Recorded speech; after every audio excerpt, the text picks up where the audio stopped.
All right, and so we have some people that like Willie Tiber wouldn't allow this to actually go off with a hitch because they would just argue, oh, hey, the Titans they have powers and to control themselves because they have paranoia. They wouldn't know who would be a subject that's a mirror of your mirror, and so they could always argue, oh, don't trust the Eldians. They can become Titans. It's not about can they control it or not because we actively know some of them can control it or not. They now have awareness, so they can actively pass up the power. Cause then what the people like the Willie Tybers of the world, they kind of smart. They're not gonna they're gonna always think of how to get their message across on the world sphere. So that was an unprovoked attack that LDL had to deal with as a whole.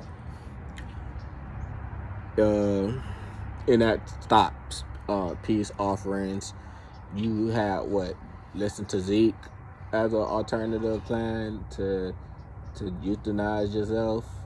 Now you can't have families or other families. Like literally, your choice is to die or to not exist.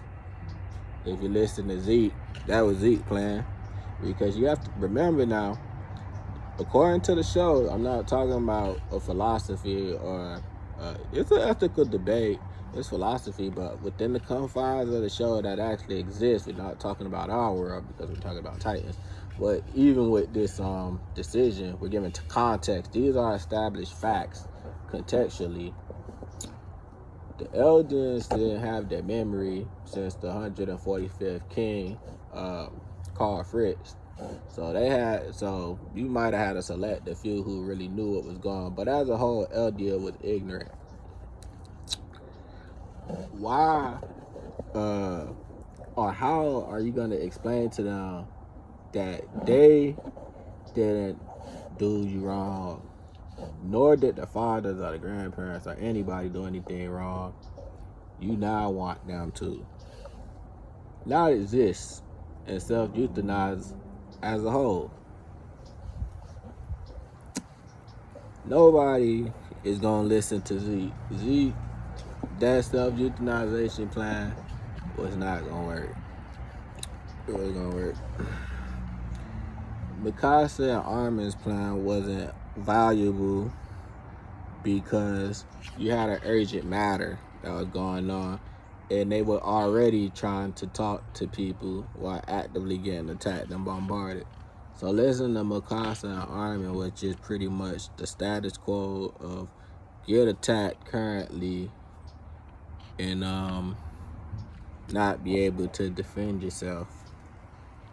You're just getting attacked at the moment. But don't count us out or don't really actively fight back against the world because you're trying to do a peace treaty. Nah. And so the rumbling was an alternative to all those because it's kind of was like listening to Mikasa and Armin, but instead of getting attacked by the world and saying, nah, we want to make peace, Eren said, okay, we could pretty much make peace, but I gotta attack you first. Like, since y'all hitting me, I gotta hit y'all back and then take, control of the situation before you actively listen. And again, it's like Zeke's choice was shrivel up and die, or say, no, I don't want to shrivel up and die. I want to live as a whole. Because you self-euthanizing and you had no actions to contribute to what the previous Eldian Empire had going on. Nor could the entire population turn into Titans. And because if you don't mess with them with any Titan serum or any active, founding Titan, they wouldn't turn into Titan.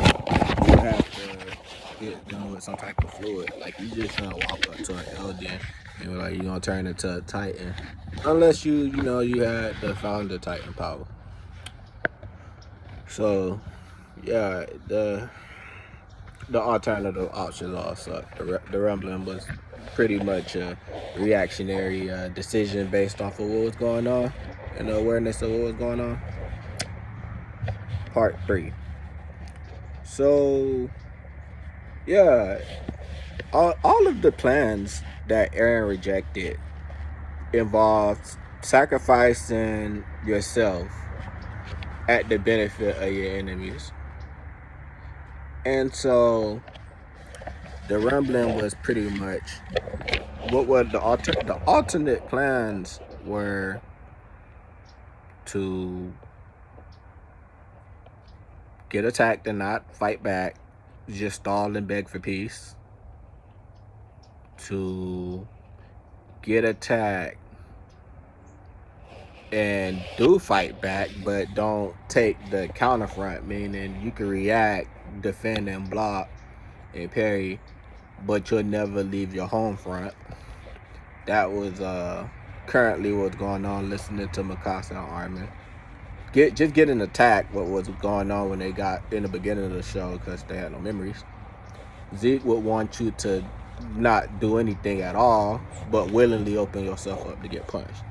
And then Eren's decision was to stop getting attacked at all, just beat up your opponent, and then tell them, "Hey, I'm not gonna necessarily kill you, but I'm not just gonna get attacked indefinitely." So yeah, no, it was the euthanization plan wasn't even valuable because okay, say that you did get that whole people to leave. Who's to say that there wouldn't be another lower class that later on who would be subjugated and disenfranchised, and then are they supposed to euthanize themselves? To euthanization is just not a bad one. And if the world hates you as a whole, as a people, why would and they actively hate you, no matter if you did something to them or not, they just hate you. You don't have to do nothing to them or not, they just hate you. Are you gonna sacrifice yourself for them? I mean, sacrificing yourself for them is not gonna lead to them liking you. You just gotta be gone. Nah, that's not gonna work. Part 4. So there are other countries besides Marley that had problems with the Eldian Empire, and they wanted them resources too. So it's not like just Eren was just had xenophobia to Marley. It was kind of like, nah, y'all be listening to the propaganda and y'all all have different reasons, but they actively said it. Like they literally said it. It's not conclusions that we have to imply that it was literally said in the show or in the manga. You know, kind of about the resources and the benefits of getting rid of Paradise. He had to kind of get rid of his different enemies.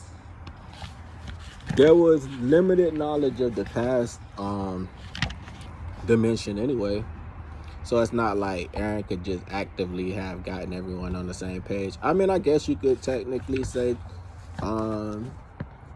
if he ever what was he supposed at some point he's just supposed to reset the timeline to say, yay, now that I'm the founder Titan, I can go back in time as a complete whole to make the entire race have a conversation in the past dimension. Nah, he was only able to do that like actively, once he had the power, he could like change time. So with the limited scope of him using the past dimensions, he could control people and turn them into Titans, but he couldn't really convince them, and they seen memories, but it wasn't gonna. There's a lot of misinformation. It would be a big reach to say what he would be capable. You know what he was capable of doing though? He was capable of tearing down the walls and said, I'm gonna kill my enemies and we'll deal with the consequences later. Or I could pretty much get ran over. And so he made a decision. He couldn't express it because again, that would be ignorant that'd be ignorant on his part, because he probably didn't know his limitations are not of reality warping or time manipulation or getting the entire race of Eldia to have a shared collective conscience to hear him speak. Like, I think he had to actively have the power, and then he was confined to the time he had the power. He couldn't change anything in the past. It would be too subtle. And so, to not take that into context, that'd be disingenuous.